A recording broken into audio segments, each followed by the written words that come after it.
এই ৭ নং ওয়ার্ড বিএনপির সম্মানিত সভাপতি। বরিশালের উজিরপুর উপজেলার বড়াকোঠা ইউনিয়নের নরসিংহা গ্রামের ৫১ নম্বর প্রাথমিক বিদ্যালয়।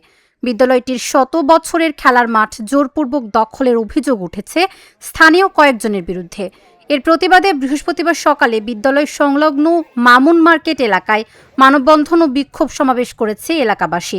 তাদের অভিযোগ, গত ৭ জুন অভিযুক্তরা লোকজন নিয়ে বিদ্যালয়ের মাঠে পিলার স্থাপন করে জমি দখলের চেষ্টা চালায়।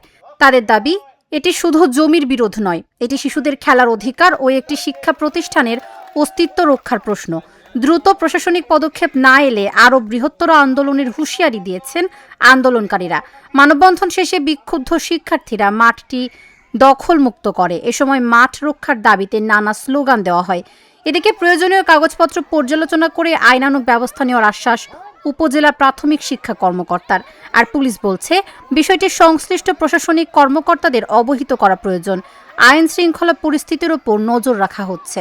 জাহিদুর রহমান, মাসুম, বাচ্চু, ফকির, শামসুর রহমান, ওই বাড়ির গণ্যমান্য যারা চুন্নু ফকির সবাই উপস্থিত ছিল। উপস্থিত থাকার পরিপ্রেক্ষিতে আমাকে অনেক উচ্ছৃঙ্খল কথাবার্তা এবং হিট লাগানো কথাবার্তাও বলেছে। আমি ওগুলা নিজেই হজম করেছি।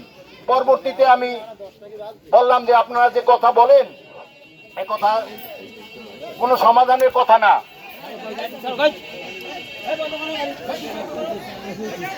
কোনো সমাধানের কথা না, সমাধানের কথা একটাই, যে আলোচনার পরিপ্রেক্ষিতে সব সমস্যার সমাধান হয়। যারা কাগজপাতি সম্পর্কে অভিজ্ঞ তাদের দুজন নিয়ে আমরা বসি। হ্যাঁ, একটা ডেট করার পরিপ্রেক্ষিতে আমরা আলোচনায় বসি। কিন্তু যখন জানতে পারে তারা, বাড়ি কর্তৃপক্ষ যখন জানতে পারে যে সম্পত্তি স্কুলের, তখন তারা ওই সালিশি বৈঠক বন্ধ করে তারা ও জায়গা মারপিটের একটা ব্যবস্থা করে। আমরা ওখান থেকে চলে যাই। এরপর দীর্ঘদিন যাবৎ এই স্কুলের ব্যাপারে অন্য কোনো সিদ্ধান্ত বা অন্য কোনো আলোচনা হয় নাই। ইদানিং আমরা জানতে পারলাম ভূমি অফিসারের মাধ্যমে এ জায়গা স্কুলের সম্পত্তি বুঝিয়ে দেওয়ার জন্য একটা টিম আসছে। আমি তড়িঘড়ি করে স্কুলে আসি এবং ওই টিমের কাছে আমি আমার স্কুলের যে ডকুমেন্টস উপস্থাপন করি। তারা বললে স্কুলের জায়গা তো 52%।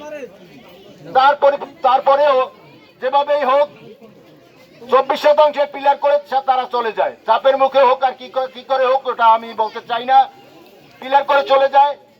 আমরা শিক্ষা অফিসার, ইউনো মহোদয়, অ্যাসিস্ট্যান্ট মহোদয় তাদেরকে অবহিত করি, কিন্তু তারা বলছে যে একটা সিভিল কেস করতে হবে। সিভিল কেস করতে হেডমাস্টার অথবা সভাপতি এই দুইজনের ব্যতিরেকে অন্য কেউ করতে পারবে না। যদিও করে কেউ, সর্বসম্মতিক্রমে তার রেজলিউশনের মাধ্যমে একজনকে দায়িত্ব দেওয়া হইবে, উনি করতে পারবে। কিন্তু স্কুলের মিটিংয়ে যে আমার সর্বসম্মতিক্রমে দায়িত্ব দিয়েছিল, ওই রেজলিউশনটা গাইড করে ফেলায় তখনকার সভাপতি জাহিদুর রহমান মাসুম। ওই রেজলিউশনটা গাইড করে ফেলায় এবং আমাকে কেস করার মতো সুযোগ দেয় নাই। তখন আমি অফ হয়ে গেছি। ইদানিং গত 5-7 দিন আগে স্কুলের মাঝখানে একটা বেড়া নির্মাণ করে। আমরা মানববন্ধনে আসার আগেই এই মানববন্ধন শেষ হয়ে যেতে পারতো। আমি যখন দেখেছি আমার ভাতিজা এই এলাকা থেকে প্রতিনিধিত্ব করে বড়াকোঠা ইউনিয়নের চেয়ারম্যান পদে নির্বাচন করেছে, সেই বিপ্লবকে দেখে আমি মনে করেছিলাম যেহেতু তাদের বাড়ির ব্যাপার, সে যেহেতু এলাকায় থানায় নেতৃত্ব দেয়, তাদের এই ছোট্ট বাড়ির নেতৃত্ব দেওয়াটা একেবারে স্বাভাবিক। সে যদি আইসা এখানে যারা ছিল নেতৃত্বের কাছে কিছু না বলেও 2-4-5 জন লেবার নিয়ে উক্ত বেড়ার কাটা উঠিয়ে দিত, তাহলে আমাদের এই মানববন্ধন হয়তো করতে হতো না। অথচ তারা আমাদের এই মানববন্ধনে একাত্মতা ঘোষণা করেছে। আসলে কি একাত্মতা নাকি আমাদের মাঝখানে থেকে আমাদের এই বিজয়ীতে করা?